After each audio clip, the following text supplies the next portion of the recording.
What's going on, everybody? Troy Rawlings here. Welcome to another exciting episode of Meet the. And today we have the promoter, producer, entrepreneur, and the owner of Fleely TV, a premier, a new premier pay-per-view platform, streaming platform.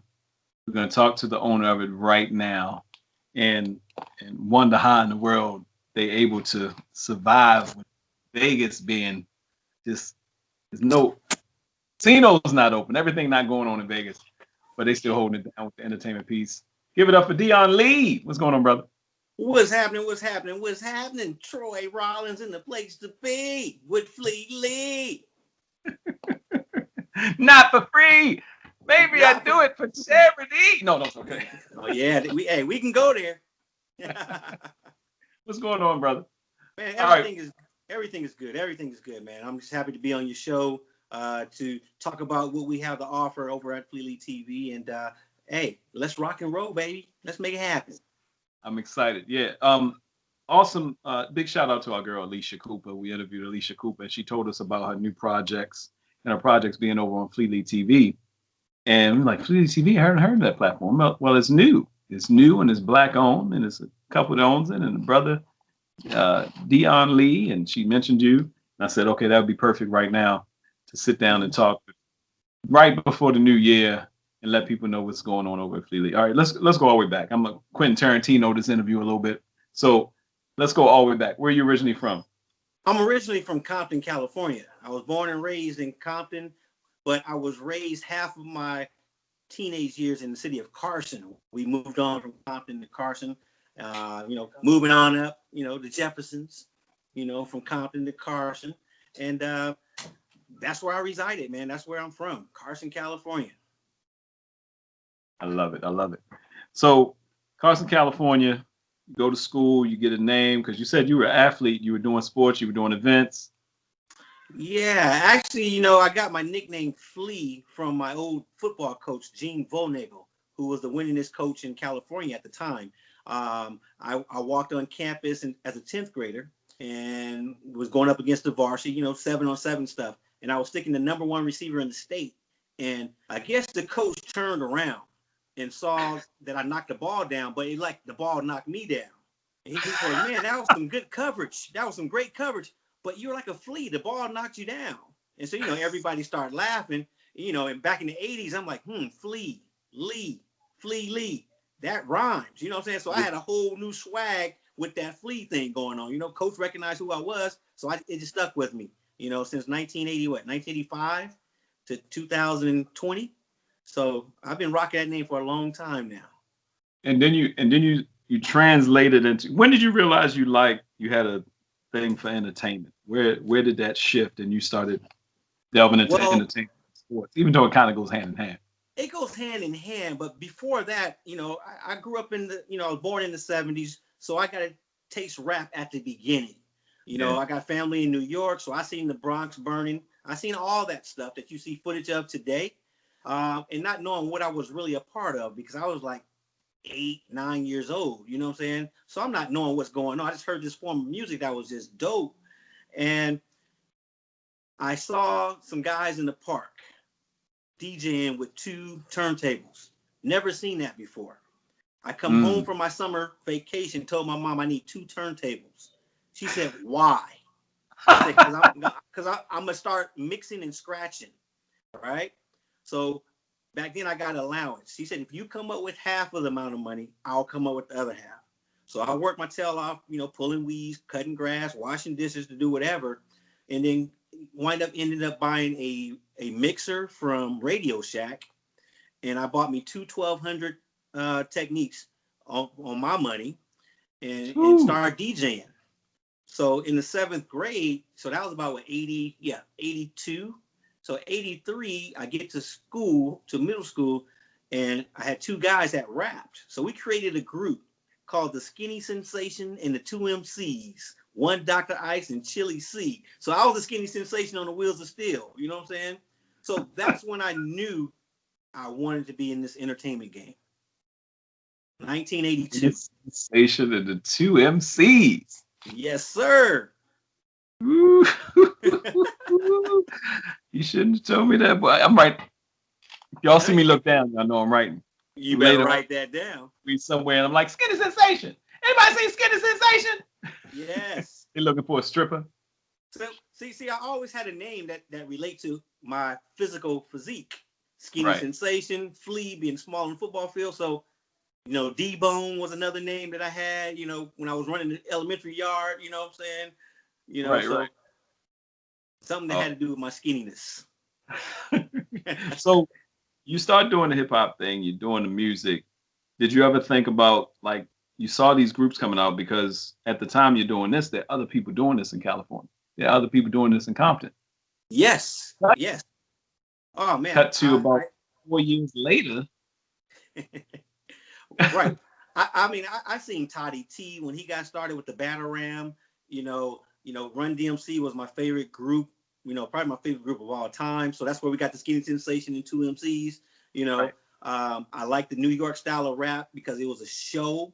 It wasn't just jibber jabber. It was like a show, and they harmonizing. So we loved all that stuff. World Class Wrecking Crew out of LA. The LA Dream Team. Who else? Uncle Jam's Army that was throwing promotional parties, $2 parties at the sports arena. I mean, I was like fascinated by that, Yeah. So I'm fortunate to live through that situation and see the evolution of hip hop, R&B, New Jack Swing, all that, And so I've always wanted to be in the entertainment industry, but I realized where the money was at, behind the scenes, not being the star. It was behind the scenes for me. Because again, I'm a sports fanatic.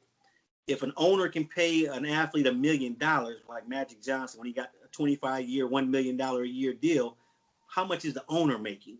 So that's always been in my mind as an entrepreneur, even at 12 years old, me selling now laters and blow pops, buy them from the discount store for 10 cents and go to school and sell them for 25 cents because they're not selling them at the school, Right. So I doubled my money real quick with now laters and what was that? Jolly Ranch sticks, the long ones. Yes. You know what I'm saying? I'm taking you back. But I love it, boy. I love it. I've always had that entrepreneur spirit, so I've always looked at the outside. Do you realize we got a generation of kids that really don't know what candy is? Like, we don't really give kids candy like that anymore. Mm-hmm. We used to go in whatever we could fill in a paper bag at the penny store. There was ladies who kept their houses going. It was Miss Gibbs in Canfield in Baltimore. We could get the strawberry ice cookies, the penny candy. She had everything. We fill it up. You spend $1.50 at Miss Gibbs' house. You full. You eating all the way home. Yeah, definitely that. I wanted to ask you this though. Can you remember the first house party you ever went to, where it was hip hop music playing? And can you remember the first house party you went to? It was like there were no parent chaperones. The lights wasn't on. It was a house party. Right, the green light party and the red light parties. Red light, green light, radio light. We had radio light. The only light you can see is the DJ's equipment. Or I would say when I was 12 and 13. Transitioning from elementary school to junior high school, you had to act a different way now. You know what I'm saying? So I've always hung out with the older guys that were 2-3 years older than me. So when I rocked the 7th grade, they were in the 9th graders. So I hung out with the big boys. And when I was in the 10th grade, I hung out with the seniors. So I was always ahead of the game, and those guys took me to my first party. And then I wind up DJing my second party. I said, I can do this. You know what I'm saying? It was about the loot for me back then. You know what I'm saying? Right, I was going to get the girls anyway. But if you host the party, you definitely gonna get the girls. DJ and you host the party, yeah, they come to make requests. That's when we ain't mind requests back in the day. It was like, yeah. Do you have Freddie C with Will Smith, the Fresh Prince, and yeah, give me them 7 digits and I'll play it for you right now. He's like, okay, all right. Yeah, write that down. Write it down. I got a pen. Give me a hand. He's like, girl, I'm gonna sweat this. So yeah. So you go from DJing, doing your thing, you said you saw that the owners were making more money. If you produce something, you make more. So you start producing events. I know by the time you got in high school, what was your first event that you did and you looked up and you said, okay, this could be lucrative? How old were you when you did the first event and you were like, this is something? When I was 14, we had a house party. Girls got in for $1, guys got in for $3. I wound up making $500 that night. You know what I'm saying? 14. And at 14. Than your parents made in a week. Probably. You know, they would never show me their pay stubs, but back then the minimum wage was what, $3.33? Not to say that my parents was making $3.33 or $3.30. Yeah. You know, even if they were making $10 an hour, 40 hours a week, that's $400 for the week. I made $500 in 3 hours because the party was over by 11. You know what I'm saying? From 7 to 11, 4 hours of party. Did you have to split it with anybody, or you were the main person holding the door? Come on, man! I had to split with my mom. Mom got a cut, cleanup fees. Oh, it was your house. It was your house. It was my house. Yeah. I had a nice backyard and living room, so I know the party your mom was outside, like, indoors. Huh. All right, what else? What other equipment you need, babe? You want them new speakers? I'm like, dang, man. I had concert speakers and I had the whole shebang. You know, everybody wanted to come to my house to get their mix on. You know, make those tapes. You know, the mixtapes. You know. Sir. Yes. So, all right, and I think you mentioned this though, but you went off to college. Were you playing sport? Were you still playing sports when you went to college? Yeah, I wound up getting a football scholarship to Cal State University of Long Beach from 88 to 91. That's when I really came into who I am with more connections, because I realized that, you know, colleges use athletes. And my mom always told me, I always put my mom out there and my dad too. But my mom always said, don't let football use you. Use football, you know what I'm saying, for your benefits. So when I got on the college campus and realized that they had AS presidents and they had a budget of $40,000 to do entertainment for just music and $30,000 do comedy. And it wasn't brothers coming up there, you know, it was other folks playing their music. So I wind up being real popular because people didn't believe I played football, because my freshman year I was 5'10", 122 pounds. I wasn't a big guy, but I played on the #1 team in the nation. So people thought it was a novelty that I was on the team, and they would see me play like, oh, you really can ball, right? Of course I can. But anyway, but I saw that the university had money to bring entertainment, and I got involved in the BSU on campus. And I said, you know what, I'm going to run for one of the entertainment positions. I wound up winning 2 positions. I was in charge of music and I was in charge of comedy right before Def Comedy Jam started. Wow. And a lot of those guys that got on Def Comedy Jam used my tapes from me recording them at college to get onto Def Comedy Jam. Pierre Edwards was a guy I worked with, Alex Thomas, Daryl Heath. You know, I was bringing those guys back on a regular, you know, on Monday nights at our school. So that's when I knew that I was doing something big, but my mom had me focus on college. Baby, you go to school so that you can get a good job. She didn't want the entrepreneur kid, but I was an entrepreneur. You know, I got my degree. I got a master's degree as well, but I can't work for nobody. And I realized that back in college, that I got to be in control of my own destiny. I got to set the culture of the campus or the environment that I'm in. So college is when I really expanded, start working for record labels. Again, I'm still playing football. I'm getting paid by the record labels because we went on trips to Hawaii, to Boise, Idaho, to Miami, Florida. Guess what I was doing? Sneaking out of the rooms. Doing promotions. Doing promotions on the college's dollar. You know what I'm saying? And so next thing you know, I got a group of guys who were coming with me because they're like, man, Flea, you be having a good time when you be coming. I have it all set up. I have a car pick us up, a limo or whatever, and we go to the club the night before the game, that Friday night, sneaking out of the hotel. So you're putting all this together. You graduate. You get your gig. Did you go into corporate at all? Did you get a corporate gig before you got into promotions full time? No, well, if you call being in the record industry corporate, I work for Well, corporate well, America. but Yes. that's in your love. That's in your passion. I meant Right, something. it's passion, but no. Sometimes. Have I had a real job in my 50 years of life? No. Everything has been with my passion and my drive. I've made quite a bit of money. I've worked with MTV. I worked with BET. I've worked at different record labels. I worked on tour with AC/DC, Weird Al Yankovic, who did all the parodies. I worked over at Scotty Brothers on what was that show with Hoffman on the beach? Baywatch. Baywatch. I helped put together that tour for Baywatch because he was a singer. So I've done some weird things as a brother, but I was learning the business and not worrying about the type of music. Especially with AC/DC and Weird Al, that's another kind of money when you talk about AC/DC. Rock money. Oh, it's nothing like rock money. Hip hop money look small. Yeah, those concerts were totally different than the hip hop concerts. Hip hop was trying to be rock. You know what I'm saying? Rock was the concert to go to. You had mega speakers, you had fire, you had props. They really put on the show. Did I understand every word that was coming out their mouth? No. But when you catch a beat, you just shake it. You know what I'm saying? And the pit was off the hook. Guys running into each other. I'm like, that's crazy. You step on my shoes at a Run DMC concert, you might get beat down. Hey, you get knocked out. Yes. Yes.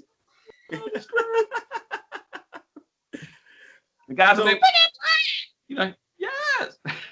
So, I got a chance to work with Rick Rubin at Deaf America out in Burbank when we had Sir Mix-a-Lot on board, Chino XL.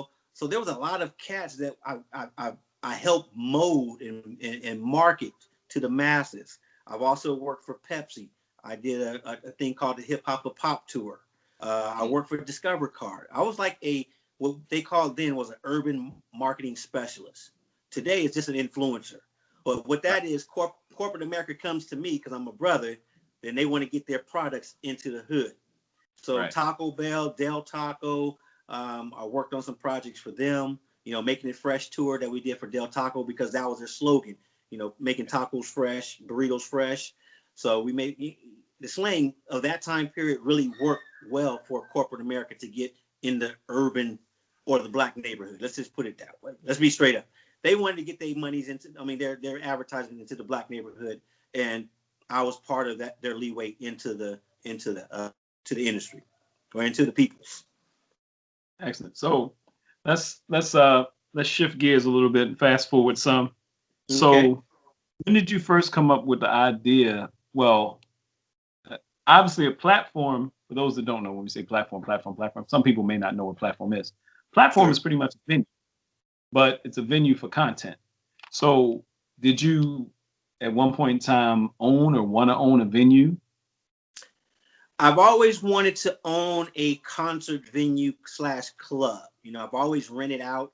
I had a production company in college called Gold Leaf Productions, where we did concerts, college nights, step shows, things of that nature back in the day. It didn't really blow up because there was a lot of competition. Like I said, you had Diamond Productions, you had that did Paradise and the Palladium. I'd never had a high-end venue. I've always did the ballroom situation at an older hotel type of situation. It was a temporary situation because again, we get into step on each other's feet. You start fighting, you don't want to be locked into no long-term lease. I was a bi-weekly leasee in space. And we would do a lot of fraternity parties and things of that nature where we know they would draw. People didn't know who I was per se, but they knew the fraternities. And we'd do a Kappa party, an Omega party, a Sigma party, an AKA party, and then we'll split the profits. I'm always about co-oping. You know what I'm saying? I don't have to make every dime, but I'm going to make more dimes than I would by myself by co-op. So the concept of Fleet League TV started way back then. But to answer your question, I also had a record label in 1998, 99, where we had about eight artists, and we did pretty good sales independently, like a Master P, right? But we didn't get as big as Master P, but we sold enough units where we got paid, and that was the key. Ownership is key. I worked at these different record labels, and I actually kind of jacked them for their resources. You know, I used to run the street teams for a lot of record labels. So what I would do is I'll put the mailings out and then slip my stuff in there with a little note. Hey, tell me about this. Tell me about that. You feeling this? You know, and got artists on deck doing that, you know. So, Nice. I mean, my story is crazy, man. Everybody says, there's no way you did all that stuff. I said, man, when you grind every day and you look back and start writing, like you said, you write down stuff. I still have books that my wife is trying to throw away that showcases that I am, you know, things I did every day, you know, who I met, you know, phone numbers, cards. You know, I got a thing in the garage that's off the chain. Ideas that I wrote down back in the day. So, you know, I was pretty detailed, you know, because when I turn 60, 70, there's going to be a documentary of Fleet. So guess what? Right. I got all that stuff. Rest to go. I love it. I love it. So how did you come up with the concept to have your own platform on online, an online platform that would do media and content and streaming and all that? Well, like I said, I in 2004, I decided to leave the music game, right? Just due to the fact that it was changing. It was more about the producer than it was the artist. It was more about how you look than how you sound, you know? Right. So I walked away and said, you know what? I'm going to move to Vegas. I want to be a normal Joe. I wanted to get back into my passion, which was coaching, right? In the meantime, you know, I had a real estate company. We were buying houses all over the United States, doing all that stuff until 2008 when everything fell apart.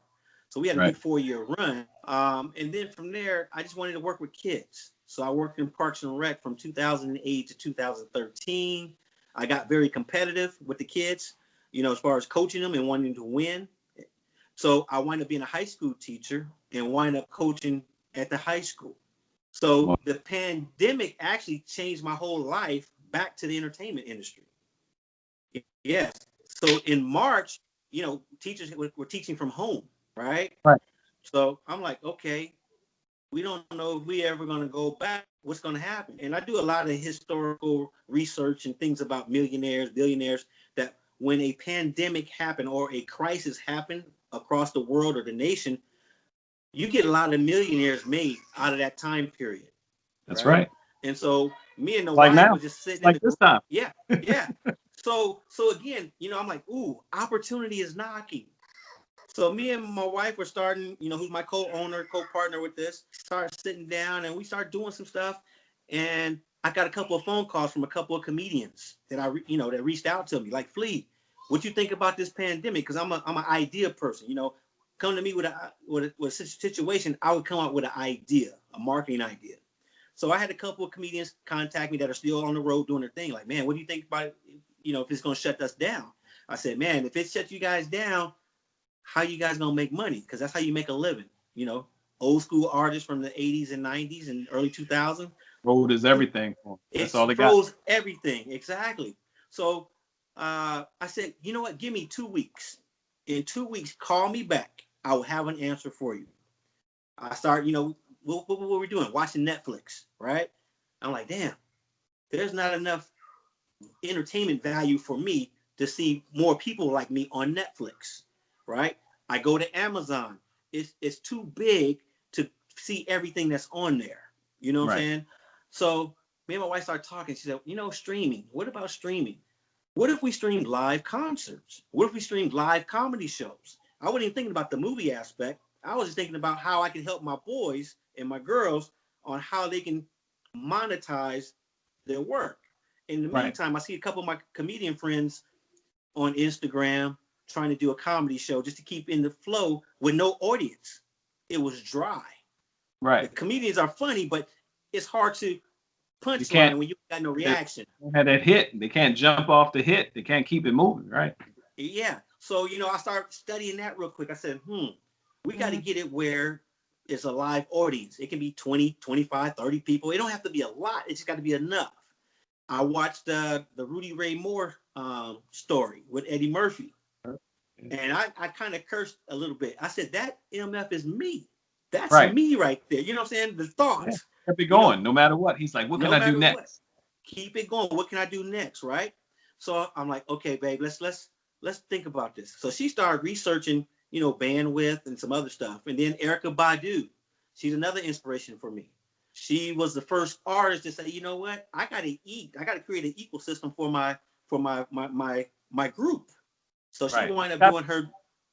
I forgot the name of her market. She did something Uh, it's market. something. Yeah, it's something crazy, but it's Yeah. a market something. I forgot the email. I mean the website. But she wind up spending money to create her own platform, and she charged $1 the first time. The second concert she charged $2. The next time she charged $3. She didn't realize how much money she was going to be spending, and she kind of got screwed most likely because she shouldn't have spent as much as she did. I already know what happened.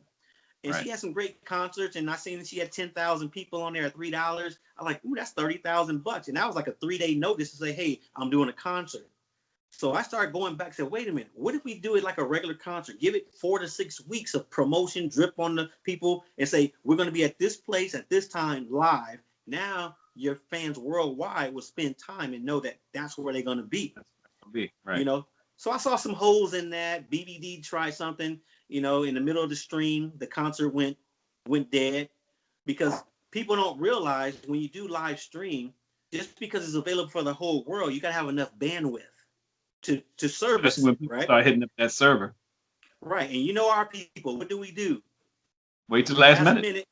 Yeah, we wait till the day of 5 minutes before the event, and all of a sudden, the people who was promoting that concert didn't have enough bandwidth. So it was chopping, and it cut off before the concert was over, Morris Day and the Time did one as well. Morris Day and the Time, who was it?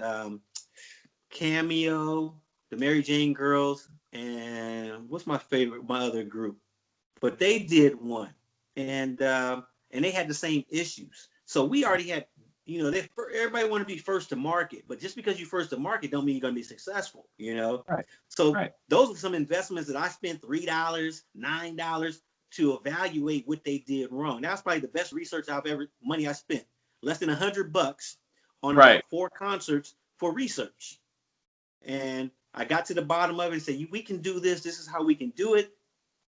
And then I said, wait a minute, let's change the game. It's not about me making money. I'm not trying to hit a home run on one concert like an artist.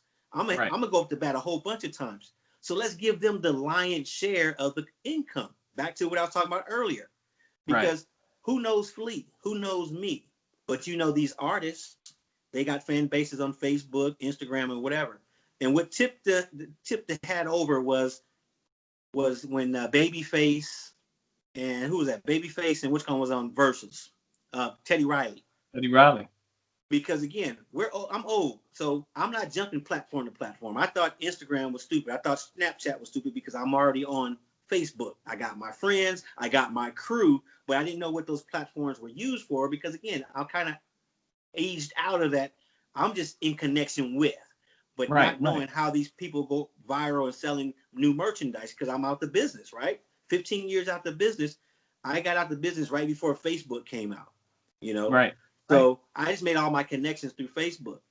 And so what we wind up doing was seeing that Versus, and I realized that Teddy Riley and Babyface is my era of artists. And when they hit 500,000 people, just to hear them listen to songs, it wasn't even a true battle. Somebody putting a needle down on the record and you listening to it. Yes. Yeah. As a fan of those guys, I wanted them to sing, and Teddy Riley tried to do that. That's why he broke the internet, because Instagram wasn't ready for no live concert. You can barely talk to 2 people and you can hear each other, let alone he tried to do the full-fledged concert. He came out there and they were like, we can't, your stream, and then they're not checking their bandwidth. They thinking it's just like regular internet. And it's like, no. Yes. 500,000 people, and it's about to shift. Yes. So again, another learning lesson for free. But what I noticed about that was our era. Those are our people. Our people got onto Instagram just to see them, made up an account just to see that, and then came back 2 days later to revisit it again because it got canceled after 2.5 hours of trying. So I said, there is a market for A-list artists from my time period. The fan bases are there and they want to see them, right? So that's how we put this all together. Just that period from March 27th to April 25th. And by June 7th, we launched our own network. Flea Lee TV. Oh, did I even tell you what Flea Lee TV stands for? Talk to me now. Man, well, everybody knows my nickname and my last name put together, but this is where my wife gets all the credit. She put this acronym together. Feeling life through entertainment and art, live to everyone, everywhere. I love it. I love it. Yes. Feeling life, entertainment, and art live to everyone and everywhere. Yes. So, all right. So we got a lot of artists, people, live artists, singers, comedians, everybody listening, checking this out right now. And they're like, so what is Flea Lee TV? How can I get my content there?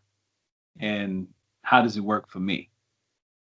It's so simple. In this digital age, an email is all it takes.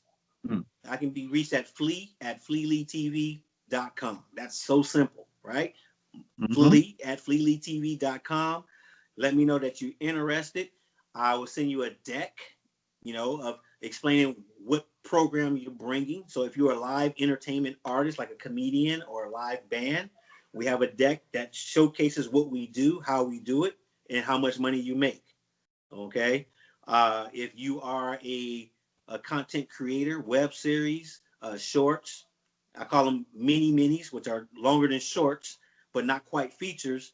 We have a platform for that. And we actually have three different ways people can get paid with content. So the first way is, of course, pay demand. That's the easiest way, right? Look at AMC theaters. They're shutting down. Regal's shutting down. So people want to see new content. I took my family to the movies to go see Trolls. I'm going to spend at least $40 getting in and another $60 on popcorn and hot dogs. Right? Automatic dollars, right? So what you said? You said the first one is what, pay-per-view or on demand? Pay-per-view. Pay-per-view. Whoa. What did I do there? My bad. Did you hit us? Yeah, I hit something, but I'm good now. I'm back. We didn't talk about how big. We didn't talk about how big Flea's family is. He got a huge family. No, we haven't got there yet. We didn't even talk about that. Grandkids. So y'all hear stuff going on in the background. It's literally a factory studio going on. It's a factory studio. I moved my studio from room to room because, again, whatever's going on. But again, going back to the first way that people can get paid. If you have a movie, a feature, whatever, we can. Where y'all should be writing. Y'all should be writing. They better be writing. You better be writing, right? So we treat it just like you would AMC. If you have a trailer, we want to get that trailer out to as many areas as possible from the social media aspect. Then we want to, set up a date that we're going to premiere so that it can be a place and a date that everybody comes. And then we have it on video on demand afterwards. So in a situation with us, a producer, director, owner of this content can get a 70-30 split where they get 70%, we get 30. Of course, we're marketing and we're streaming it, right? And then we'll negotiate the next 90 days because I'm not trying to keep your content hostage. We're going to run a 90-day run with you to monetize your project, and then you can go off and do whatever you want with it. Or you can keep it on our platform. You know what I'm saying? So we're not trying to be Netflix in the sense where we want a million titles. We want to keep our titles fresh. So we're a boutique. So we might not have no more than 100 titles in maybe 6 different genres of films, from horror to comedy to romantic comedy to romance to whatever, to documentaries. And we're going to rotate that in, right? So, if you come to our site, you can probably binge watch every weekend and watch everything that's on our platform. But we refresh new stuff every Thursday starting in January. Right now we're in beta. So again, pay-per-view is the easiest way to do. Okay. Right. The next part is I look at Netflix, I look at Patreon, I look at YouTube, right? How do you monetize on those platforms? With Netflix, they just pay you. Hey, here's $50,000 for your content, and you just watch it. That's what you're gonna get. On YouTube, you got to have 10,000 subscribers, and then you're making 0.000262 cents per stream after you have 10,000 subscribers. So a lot of us don't have 10,000 fans. So we automatically just giving free content to that wonderful place, and they're making all the money off of advertising because you're bringing your fan base there to see it for free. Right. And then you got other platforms. So we're used to rating our movies, 1 star, 2 star, 3 star. So what we've decided, again, another great idea between me and my wife was, what if we share our revenue from our subscription base? Split it in half. So we go 250 goes to the platform, 250 goes to our content providers. But is it fair for me to say, okay, we got 50 content providers and divide it up evenly 50 ways? No, because you got some people that say, I'm not going to promote because I'm going to get my money anyway. That's like tips here in Vegas. The dealers don't like the in-house tips that everybody pitch in and then they split it evenly, because you got some dealers who are very charismatic, funny, and you just be tipping them to death because you're having a good time winning or losing. They should earn that money. That's theirs. They sitting there, thanks. Huh? Oh, they sitting there like, thanks. Yeah. Thanks for the $100. And they're like, thank you. You can put this in a jug. Yeah, but now they got to share that with the guy over here who's a jerk, who has nobody at his table. And so he's working hard for that guy. So we put that, being in Vegas, we said, okay, how could we do this? So we put together a Raven fan coin, just like back in the arcade days. So when you rate a movie 1 star to 5 stars, or coins in this case, you earn 25 cents per star. So each subscriber every month, they get 10 free, it ain't free, but 10 coins to distribute any way they want to. They can give this movie 5 stars, give this one 1 star. And we want to build a community of helpful community members. So if I want to keep on rating other people, guess what? I'm going to go and buy a bundle of coins, $2.50, $5, $10 bundles, so that I can keep, giving 25 cents here. And people don't realize 25 cents add up. It adds up quickly. If you get a 5 star, that's $1.25 for an artist that so-called no name, or up and coming indie film. So that's another way that we're monetizing. Of course, that's going to come with subscriptions. Okay. Our goal by June, our first year, is to have 10,000 monthly subscribers on our platform, paying $5.99 to help build these artists that have web series, that have shorts, talk shows like this show could be a part of that as well, where you can do a series of shows and then you put that in and people binge watch it and then they rate it, per show or per bin. If you do 3 shows a week, we'll put them in the bundle. They get to watch those 3 shows and then they get to rate it. Okay, so we're trying to build a system where we're helping each other. Each one teach one, each one help one, right? Right. So that's one way. Then, of course, the other way is commercially. Okay, you can have this talk show on our network, and you can come in with your commercials already built in, and you own them. You keep the money from your advertisers, or you ask of us to do it, and then we will split the advertising dollar with you per advertiser for your shows.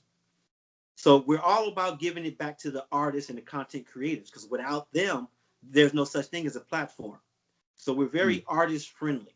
And that's one thing that if you look at any other platform, they can't offer that because they have too many people on their payroll that they have to pay to keep the lights on and the building open. We're a mom and pop shop. You know what I'm saying? It's all about the artists. And the more content we bring in, the better. And you mentioned that we talked about it earlier. I don't know if we mentioned it earlier in the video, but we talked about it before we went on and did the interview. You mentioned that there are streaming opportunities there too. If they have it set up right on their end, it's an IP address, you can do that as well. So even though it's boutique, because sometimes people hear boutique, isn't it? No, boutique, but you guys are going hard. You just started. That's why I tell people, what did you do during the pandemic? You started in April, March, April, and then by June you launched. We launched on our birthday. Me and my wife have the same birthday, June 7th. So we birthed our 7th child named Flea Lee. You see what I'm saying? So that was my baby. I was the one holding that correctly, 7th child. 7th child, yes. And and it was motivated by my youngest son. He's only 6, and he's a YouTuber, and my 18-year-old son is a YouTuber too. He streams, gaming. But my son was watching YouTube, and he watched the children networks, and he noticed that there was no people that looked like him that was streaming, that were doing shows for kids. And he like, Dad, can we do one? I was like, sure. So we created a YouTube channel for him, and it's nothing but, his channel is all about being a kid, from reading the book to learning how to play basketball, learning how to ride a bike. He's in karate class, so we do some karate stuff, and he's a superhero. You know what I'm saying? It's not, but the great thing about it is he's at the point now where he's writing his own treatments. You know what I'm saying? Dad, this is what I want to do. You're like, okay. So where are we going to get a building? No, I'm going to jump off a building. Oh, he's jumped off of many couches.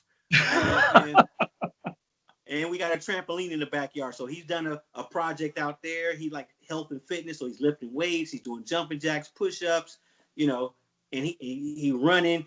And now this is. I mean, we went on the bicycle ride during the pandemic. And so I'm filming him. I'm on my skateboard. He's on his bicycle because he just learned how. So we went through the whole neighborhood, went to the park, and they had the parks closed off at the time.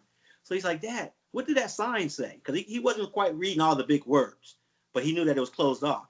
And he was like, all right, don't forget, when the parks are open, but the playgrounds are closed. We got to stay safe in this pandemic. I mean, he just came out the blue with that. And I'm filming it. And so we put it together. His best video, we did an old school challenge singing Rapper's Delight. Rapper's Delight. And my boy know the whole 15-minute song. The 15-minute version. The 15-minute version. We cut it down to the 2 minutes. He know every part, but you know what? That reminds me of me when I was 9 years old in 1979 when it came out. You know what I'm saying? It was that and Curtis Blow. Playing it over and over. And that's one good thing about, YouTube, that he has access to my childhood that he can watch, and he think the beat's cool. He like, oh, that's fresh. Oh, you guys dress like that? Man, you think that's ever going to come back? I said, yes, son. You see everybody rocking the waves? We rock waves back then, and we trying to tell our parents, and they all these do-rags when we started to do-rags. Right. Yes, sir. Got bald-headed people like us wearing do-rags. You like, you take do-rag off, you like, it was like, what? Never mind.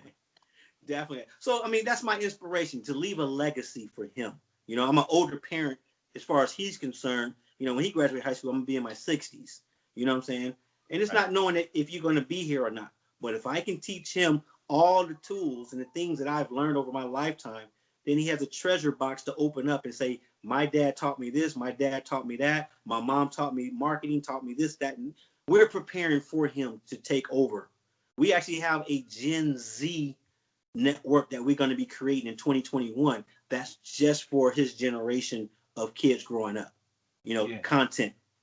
So those are bigger plans. That you said, he said, where our show, because we go back now and we can watch little, and I realize my daughter has my sense of humor. So I can put on certain things and she'll watch it and she'll be laughing at the places I did. That's a crazy feeling how powerful YouTube is. But you know what? The awesome thing about that I love, we're talking, we got several things in the can right now. That's right. Coming up. And hopefully the first thing will be launching very soon. Hopefully we'll get the first thing on before the new year. And y'all can go support. But all of you artists and music people and all you people that have been wanting a platform to put your stuff where you can deal directly with the owner. And not to sound like Suge Knight, you got to deal directly with the owner. Jumping in your videos. Jumping all up in the videos. And come on over here, please leave. No, so but I'm ready to make that speech. Saw that Alicia had a product on there and it looked great. And then I saw, and y'all know, anybody know me know I'm old school and jazz fanatic. So when I saw up there that you had like Confunction and some concerts up there, I was like, oh, we about to have a problem. So the time, y'all. This is the time. A lot of y'all been wondering how you're going to break forth in 2021 and all this stuff. Without further ado, let everybody know how to get in touch with you. Well, like I said, easiest way to get a hold of me is through Flea at fleeleetv.com. That's my email. From there, I can set up an appointment book where we can have a Zoom call because I like to meet face to face. That's part of the business, you know what I'm saying? Where we have a courting period. Hey, who are you? Who am I? And it's all about, what you bring to the table. It has to be quality. I'm not looking for quantity. I'm not looking for a bunch of stuff. This is a true network. So we want network quality stuff. Something that's not on a situation. I mean, we got projects from Project Blow, 26-year anniversary for The Good Life in LA on Crenshaw that started the underground hip hop movement of LA. We're doing a documentary that's going to be up on the 27th. You can go to YouTube and look at, some of our productions. That's what I use YouTube as a platform to kind of advertise and tease people to get them to come over to my network. So use them for what they're there for. They're not paying me, and it's free for me to upload, so that's what I do. But here's a catchy thing that you haven't asked. I said it's a win-win-win. You want to hear what the third win is? Talk to me. The third win is the average person can make money off my platform and not even be talented. All they have to do is share my events. I have built in a situation where you will earn 20% of that ticket will go to you. So for instance, and I got this because in the music industry, it's like, it's your crowd and my crowd. We don't help each other out. You know what I'm saying? But let's say if you got 100,000 people and I got, 100,000 fans, but we're separate fans. I'm going to promote your event because I'm making 20% of that ticket. You know what I'm saying? So if I got 100,000 fans and say 10,000 fans buy your ticket, I just made $20,000 off a $10 ticket that they bought because I'm an influencer. See, my thing is this: influencers got away with charging $1,000, $10,000 to do a post, but it wasn't guaranteed on your end that you're going to get anything out of it. So what I do, I say, look, you got unlimited amount of money you can make with me. You want to make 10,000? Okay, 5,000 of your fans need to buy a ticket.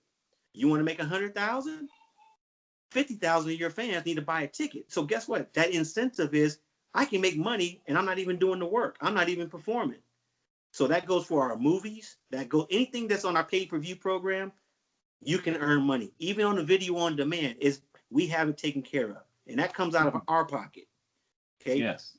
We're building our co-op, no different than Black Wall Street in Tulsa, no different than the Reconstruction period. When we left slavery, we had a time period of about 12 years where it was just us. We had to barter. If I did potatoes and you did sheep, we exchanged meat for potatoes. You know what I'm saying? If we didn't have the money. So what I'm doing now is saying, hey, you have an influencer base, a fan base. Won't you promote this? And those people can go to anything on that site that you went to, the Confunction, Climax, and everybody else that's on there.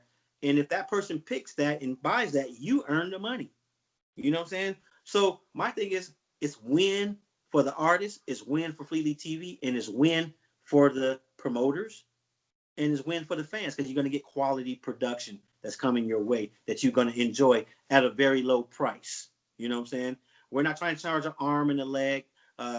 My Confunction, Climax, I got the original Lakeside that I'm putting up as well. Well, that was a live production that was done by another producer who lost his shirt because he spent a lot of money. They did a concert and it was free. Nobody was in the audience, but he was live streaming it and he kind of overcharged for it.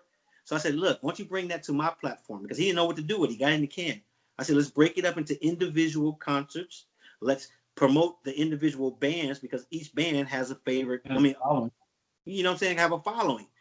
Let's do it that way. Let's do it. And again, he's able to break bread with me and I got content. You know what I'm saying? So it's building my platform, but also it's based that the artist is getting lion's share. And that is the key. If anybody watches this, you're going to get your fair share, what your value, what your worth is. There's some artists out there that got, 200 million followers combined. If they did a show, you're talking about 10% of 240,000 is 24 million fans at 10%. At 5% is 12 million. If you get 5% of that fan base at $10 a head, that's a lot of money that you splitting. But a lot of our artists are diva artists. They always want money up front, right? They want that guarantee. But like I said at the beginning of this thing, where's the real money at? It's on the back end of deals. It's never on the front end. Right. You know, LeBron signed that $100-something million. Well, what is the Jenny Buss getting? What is she making to give him $140 million? You know what I'm saying? Giannis just signed for $228 million, 5-year deal. What is the owner of the Milwaukee Bucks getting in order to pay them? So you got to start thinking player. like it's an not owner. even a whole team. It's one player. That's one player, exactly. So my thing is, we got to stop thinking about the right now, the instant grits, you know, the instant popcorn. We need to go ahead and get that popcorn in the real frying pan with the oil and put that top on there. You have to shake it. You got to shake it, pop one at a time, and then you got to fluff it, pop, dump it. Popcorn tonight. That's for sure. But again, our platform is about teaching. It's not about just putting your stuff on here. We're constantly teaching those content creators and those artists of the power. You know, if you watch Prince documentary on, it's called Slave of the Industry. It talks about his trials and tribulations from when he was 15 all the way to his untimely death, of how he tried to buck the system. That's why he had slave. Because why are you going to put your hard-earned thoughts and life skills into a song and then turn it over to the record label and you don't even own it? I'm thinking that they signed this young man to a lifetime contract. Most people don't even realize that that's what he did. I think it was Warner. Yeah, Warner. Signed. Yeah, it was a lifetime contract. He was like, whoa, wait, what? And, you know, to go back and renegotiate and all this stuff. And it was like, they mess around and own your name and you got to become the artist formerly known as. Exactly. Or the symbol, you know? Or the symbol, right. They can't even, so anytime I'm on a contract, I'm just signing X, as long as my name isn't on it. But yeah, exactly. it's serious. But so for those of you that are just getting this, all the information is going to be below. YouTube link, IGTV, everything. You can go to FleaLeeTV.com as well.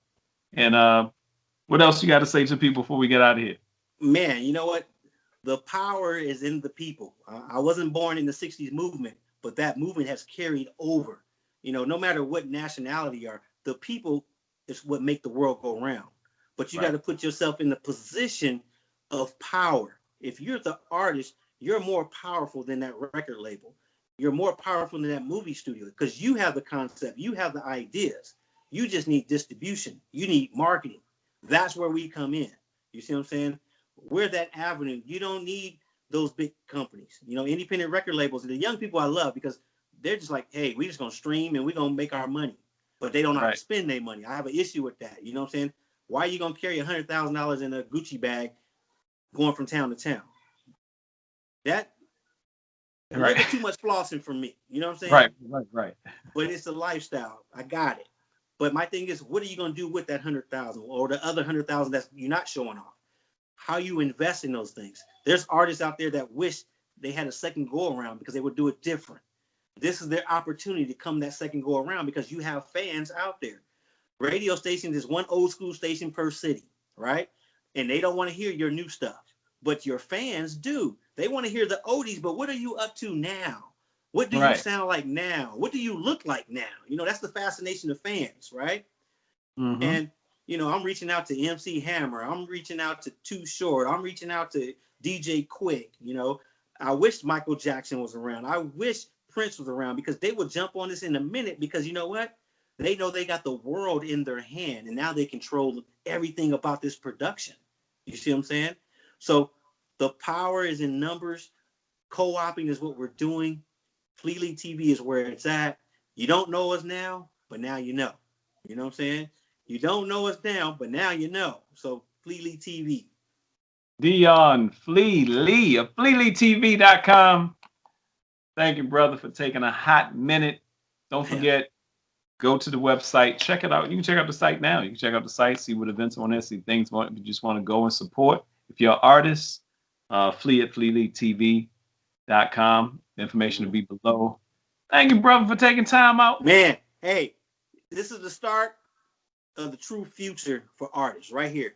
And I can say, Troy, you are one of the first interviews that we've actually done. We've been so focused on the platform and reaching out to artists that we really haven't even talked about ourselves, you know, and we have to. In order for people to know about us, we have to let the general public know that we're here. We're here. There's an alternative. There's family-friendly films. There's comedies that you never heard of. I mean, there's studios that are knocking on our door now because they need streaming. You know, New Line Cinema got movies on the shelf. They got to make money. They didn't lost so much money. So now guess what? They've blown off them dusty reels and said, hey, we did this in 1985. Can we put on your platform? Of course. You know what I'm saying? So we're in the right spot right now. We're in the right spot. And your platform is definitely helping our platform. And hopefully we work together on a couple of your projects, even this particular show, and put it on our network. And like I said, people are changing. They're binge watching. They don't want to be at the front of TV at 7 o'clock because I got things to do. Right. But when it's 11 o'clock, I want to push the button. I still want to watch it. That's what we're all about. It's on your time. That's right. I'm excited. I know y'all excited. Make sure you hit up. They're very accessible. And for the LA folks, they're right in Vegas. You can drive up this road and take them a big box and blow all the stuff off and just throw it in there. I'll see y'all later. Hey, that's all we got to do, baby. Thank you, D. I'll talk to you in the hot, brother. Thank you so much, man. Thank you. Later.